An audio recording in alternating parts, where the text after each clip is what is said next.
Rewritten script. The most beautiful European cars of the 1950s produced some of the most beautiful cars the world has ever seen. But Europe and America were chasing beauty in completely different ways. In the United States, styling often grew larger, louder, and more theatrical. Cars stretched outward with chrome, fins, and visual drama. In Europe, the approach was often the opposite. Beauty became more restrained, more carefully measured, and more intentional. The best European cars of the decade didn't always try to dominate the road through size or excess. Instead, they relied on proportion, craftsmanship, engineering, and a kind of elegance that feels timeless even now. So, in this countdown, we're looking at some of the most beautiful European cars of the 1950s.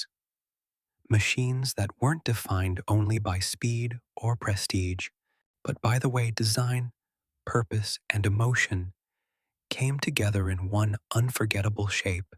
54. Alfa Romeo 1900 S Zagato the Alfa. Romeo 1900 SS. Zagato is the kind of car that becomes more fascinating the longer you look at it. It doesn't follow safe proportions, and it doesn't try to charm everyone instantly, but that's exactly why it works. This was not a mass-market Alfa built for the average buyer. It came from the world of Italian coach building, where companies like Zagato treated cars less like products and more like sculptural engineering exercises. Built on Alfa Romeo, mechanicals but wrapped in a lightweight, hand-formed aluminum body, the 1900 SS Zagato combined racing purpose with artistic experimentation. One of its most famous features was the double bubble roof, created not for style, but to give helmeted drivers extra headroom without raising the roofline. That's what makes this car so special. Much of its beauty comes from function. Under the hood was a 2.0-liter inline-4, producing roughly 115 horsepower, enough to make the lightweight car feel lively and agile. Only a few dozen were built, and today values can easily exceed $500,000, with the best examples going much higher. It's not the most conventional car here, but it may be one of the most authentic. 1954. Mercedes-Benz 300 SL Gullwing. Some cars are beautiful, others change history. The Mercedes-Benz 300 SL Gullwing did both. Introduced at a time when Europe was still rebuilding after the war, the 300 SL looked like it had arrived from the future. Its proportions were nearly perfect. Long hood, low roof, clean surfaces, but what made it unforgettable were the gullwing doors. Those doors weren't created just for show. They were the result of the car's advanced tubular space frame chassis, whose high side sills made conventional doors impractical. Once again, engineering created design. Beneath the skin sat a 3.0-liter inline-6 with mechanical fuel injection, producing around 215 horsepower. That made the 300 SL not just beautiful, but astonishingly advanced. It could exceed 155 miles per hour, making it one of the fastest production cars in the world at the time.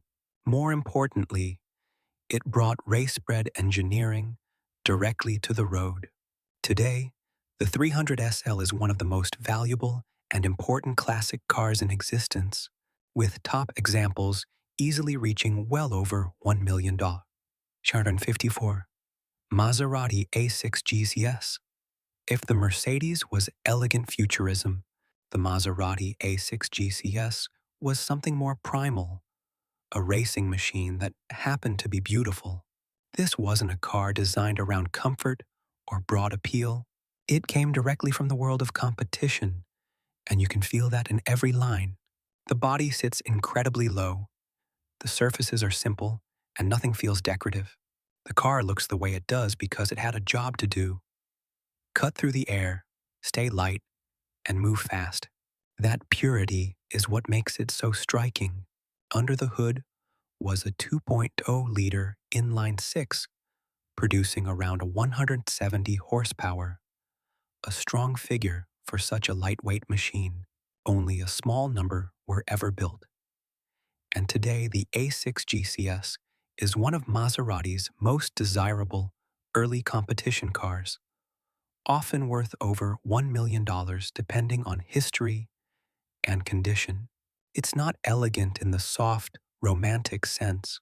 It's beautiful because it's uncompromising. 1950 Jaguar, XK120. The Jaguar XK120 proves that beauty doesn't always need complexity. In fact, its strength comes from simplicity.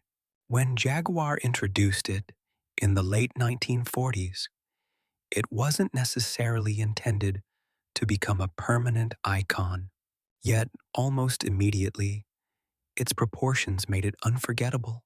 The long hood, flowing fenders, and perfectly balanced cabin placement gave the XK120 a natural grace that still feels right today. There are no dramatic gimmicks here, no visual tricks demanding attention. Everything simply flows. Under the hood was Jaguar's famous 3.4-liter inline-six, producing around 160 horsepower.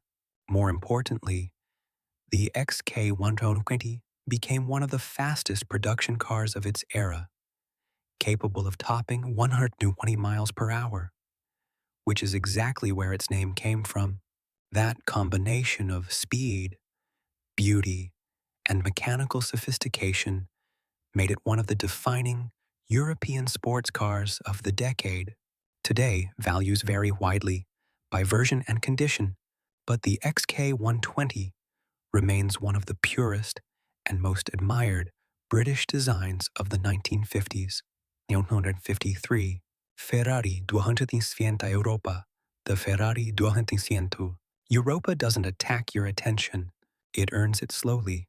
Unlike the raw competition Ferraris many people picture first, the 250 Europa was more of a grand tourer, refined, balanced, and quietly confident. It came at an important time in Ferrari's development, when the company was still shaping its identity as a maker of road cars, as well as racing machines. The Europa was one of the first Ferraris to really explore that elegant GT formula. Its long body, graceful proportions, and restrained detailing make it feel more mature than aggressive. Under the hood was a 3.0-liter V12 producing around 200 horsepower, giving it the kind of smooth, effortless performance expected from a true grand touring Ferrari. Production was extremely limited, with fewer than 50 examples built, and that scarcity has made the 250 Europa enormously collectible. Today, values can easily exceed $1 million, especially for important, coach-built variants. 954 Porsche 356 Speedster. At first glance, the Porsche 356 Speedster can look almost too simple. That's the trap. The Speedster wasn't designed to impress with ornament or prestige. It was designed to strip away everything unnecessary and leave behind only the essentials of driving. Porsche built it largely for the American market, where there was growing interest in lightweight European sports cars that felt raw, affordable, and real. The result was a car with a lower windshield, reduced trim, less weight, and a much more direct character than many rivals. Its beauty comes from honesty. The compact proportions, rounded surfaces, and complete lack of excess give it a kind of visual purity that never feels dated. Power came from a 1.5-liter flat-four, making around 70 to 75 horsepower, which doesn't sound like much, until you remember how light the Speedster was. This was never about brute force. It was about feel, connection, and balance. Today, the best 356 Speedsters can exceed 400,000, and the most desirable examples go much higher. V5 Lancia Aurelia before Spider F1 car on this list captures the romance of 1950s Italy. It might be the Lancia Aurelia B24 Spider. This is not a car that tries to dominate the room. Instead, it seems to belong to a place and a mood. Coastal roads, soft evening light, and the golden age of European grand touring. Its beauty doesn't come from one dramatic feature. It comes from harmony. Every line flows into the next.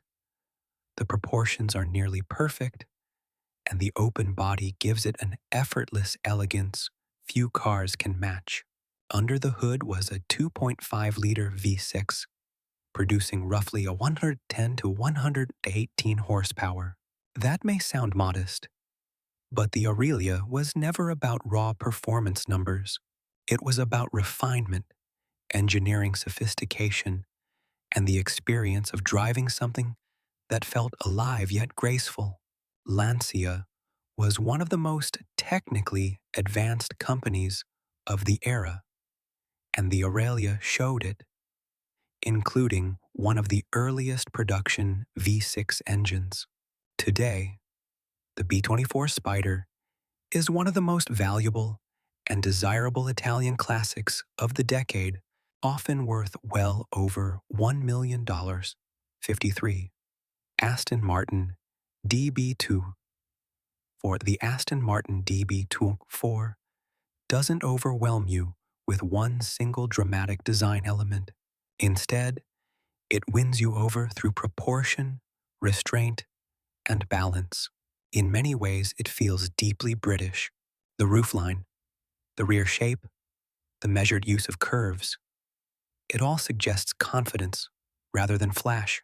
Under the hood sat a 2.6-liter inline-six, producing around 125 horsepower, enough to deliver a satisfying mix of performance and refinement. What made the DB4 especially important was its practicality. Unlike some of the more uncompromising sports cars of the era, Aston Martin aimed to create something that blended sportiness with real usability. It was a car you could admire, but also live with. That broader sense of completeness is part of what makes it so appealing today. Values typically range from around $120,000 to $300,000, depending on version and condition. 56 BMW 507. The BMW 507 is one of those rare cars that feels almost impossibly well resolved. At first glance, it looks simple, just a clean roadster with classic proportions. But the more you study it, the more you realize how little there is to criticize. The long hood, soft curves, and perfectly placed cabin create a shape that feels both restrained and unforgettable. BMW developed the 507 in an attempt to move upmarket and challenge some of the world's most prestigious roadsters. Commercially, it failed. It was too expensive to build and too costly for most buyers, which limited production to only around 250 cars. Thanks. See us.